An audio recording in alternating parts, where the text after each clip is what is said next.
आज के इस वीडियो में जो है 10वीं क्लास के साइंस का यानी कि पहला चैप्टर बायो का हमने 10 सब्जेक्टिव क्वेश्चन को लेकर आए हुए हैं जो इस यानी कि इस तरह का क्वेश्चन है।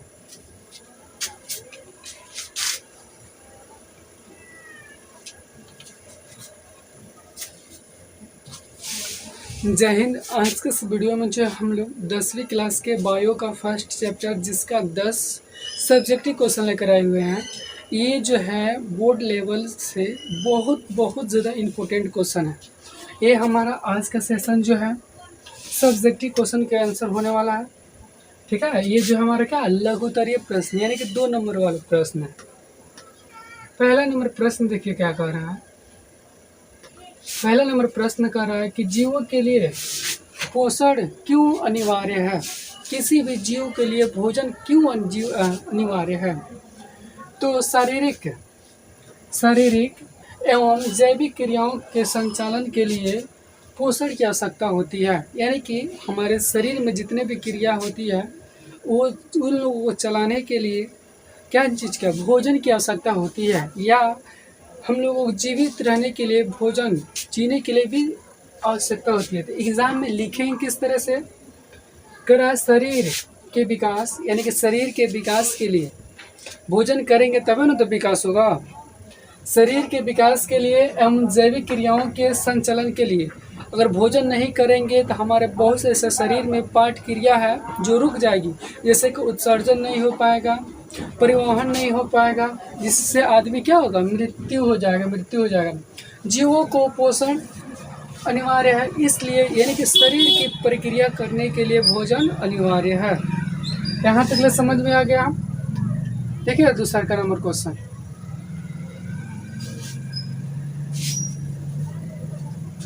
दूसरा नंबर क्वेश्चन कि पोषण की परिभाषा दे, यानी कि पोषण के एक्चुअल मतलब होता है भोजन की परिभाषा दे। देखिए वह विधि जिसमें जीव पोषक तत्वों को ग्रहण करता है। पोषक तत्वों में कौन कौन सा आ जाएगा, विटामिन आ जाएगा, खनिज आ जाएगा, प्रोटीन आ जाएगा, वसा आ जाएगा। ये सभी क्या है पोषक तत्व है। इन्हीं को ग्रहण करना भोजन कहा जाता है। इन सब को ग्रहण करना क्या कहा जाता है, पोषण कहा जाता है। ठीक है, पोषण भी कई प्रकार का होता है, स्वपोषण, पौर पोषण। लेकिन देखिए आगे का अगला क्वेश्चन है कि पोषण में किन किन परिस्थिति का होना अनिवार्य है।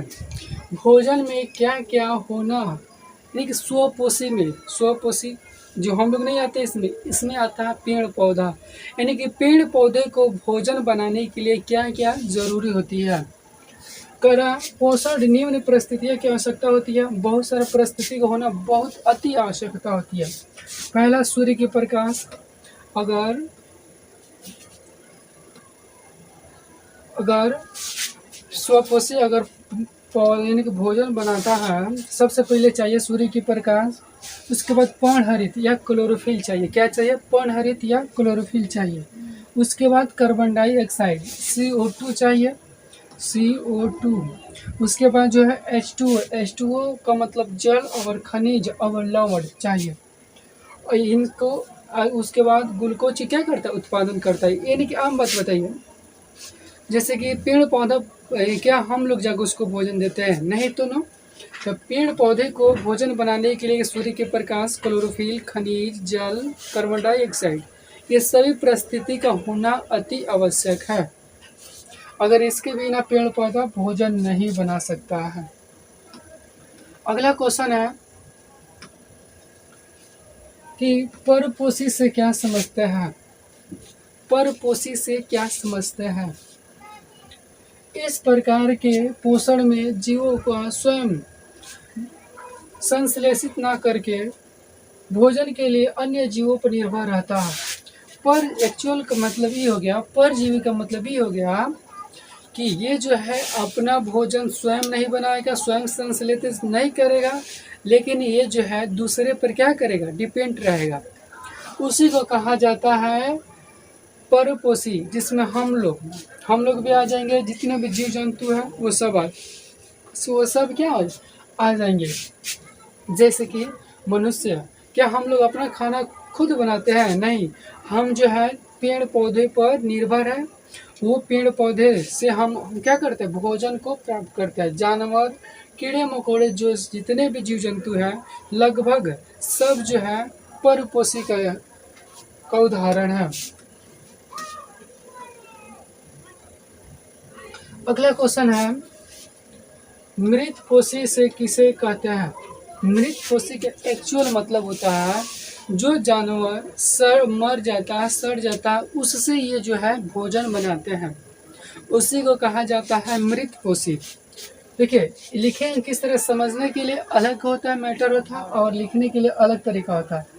इस प्रकार के पोषण में जीव मृत जंतुओं और पेड़ पौधे के शरीर से अपना भोजन बनाते हैं, की सतह से घुलित कर कार्बन डाइऑक्साइड के रूप में अवशोषित कर अपना भोजन बना लेते हैं। ऐसा नहीं केवल जीव जंतु मर जाएगा तो उससे ये भोजन बनाएगा, पेड़ पौधे भी जो होता है मर जाएगा, उससे भी क्या है, मृत भी जो है उससे भोजन बनाएगा। जैसे कि गोबर, छत्ता, कवक जो है इसका अच्छा उदाहरण है। अगला जो है,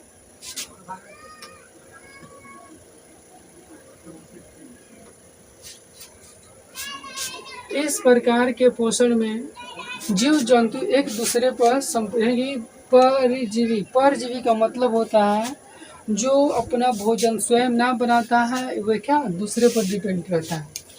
इस प्रकार के पोषण में दूसरे प्रणाली के संपर्क स्थलीय अस्थलीय रूप में उसी से अपना भोजन जो क्या करता है, प्राप्त करता है।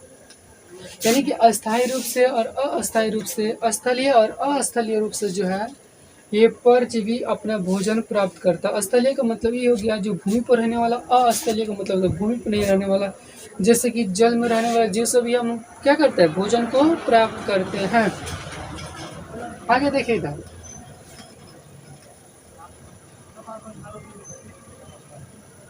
उसके बाद प्राणिसम जीव प्रकार, प्राणिसम पोषी जीव किसे कहते हैं? प्राणिसम पोषी जीव का एक्चुअल मतलब होता है वैसा पोषण जिसमें प्राणी अपना भोजन ठोस तरल के रूप में जंतुओं के भोजन को ग्रहण करता है। ठोस के रूप में भोजन ग्रहण करेगा और क्या तरल के रूप में ग्रहण करता है, उसी को कहा जाता है प्राणिसम। प्राणिसम तथा उस जीव को भी प्राणिसम पोषी कहा जाता है। जैसे कि मनुष्य, मेढक जो है ये क्या है, ठोस से भी भोजन को ग्रहण कर सकता है और क्या तरल भी से अपना भोजन क्या करता है, ग्रहण कर सकता है, उसी को कहा जाता है।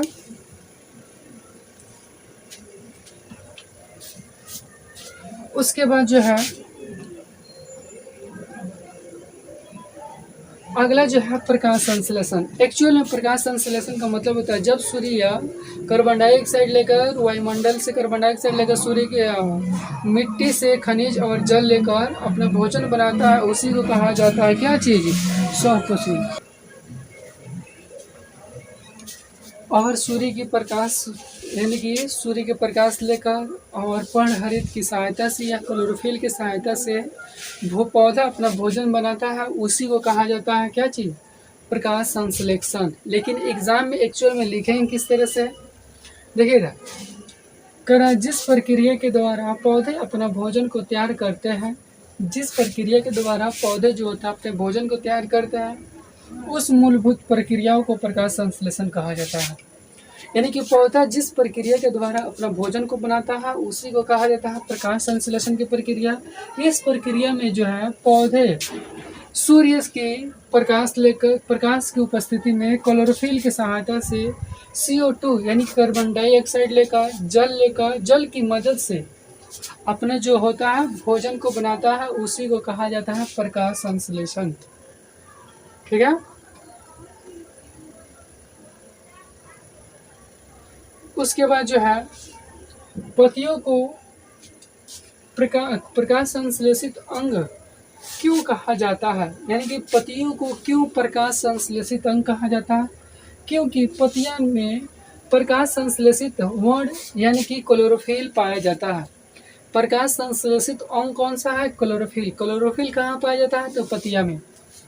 उसके बाद जो है सूर्य के यानी कि सूर्य के प्रकाश को अवशोषित करता है। कौन? क्लोरोफिल जो होता है सूर्य के प्रकाश को क्या करता है? अवशोषित कर देता है। इसलिए पत्तियों को प्रकाश संश्लेषित अंग कहा जाता है। सबसे पहले सूर्य जो है प्रकाश संश्लेषण जो, क्योंकि पत्तियों में जो है प्रकाश संश्लेषित अंग जो है क्लोरोफिल है, क्योंकि ये जो है ये क्या करता है? सूर्य के प्रकाश को अवशोषित कर देता है, ऑब्जर्व कर लेता है। ठीक है, यानी कि इसका लास्ट। ठीक है, पाचन तंत्र से क्या समझते हैं? कह रहा है भोजन के जटिल घुलनशील अघुलनशील अणुओं को सरल घुलनशील अणुओं में विघटित करना पाचन तंत्र कहा जाता है। घुलनशील अघुलनशील, घुलनशील और अघुलनशील भोजन के कणों को क्या करना? यानी कि पचाना या विघटित करना, उसी को कहा जाता है पाचन तंत्र। अगर 2 नंबर में पूछेगा तो आसानी से इतना लिख लीजिएगा कि नहीं लिख लीजिएगा, आगे इतना ना है इसमें नहीं। आई होप कि ये वीडियो कैसी लगी कमेंट करके ज़रूर बताएं। मिलते हैं नेक्स्ट वीडियो में, तब तक के लिए थैंक्स फॉर वॉचिंग।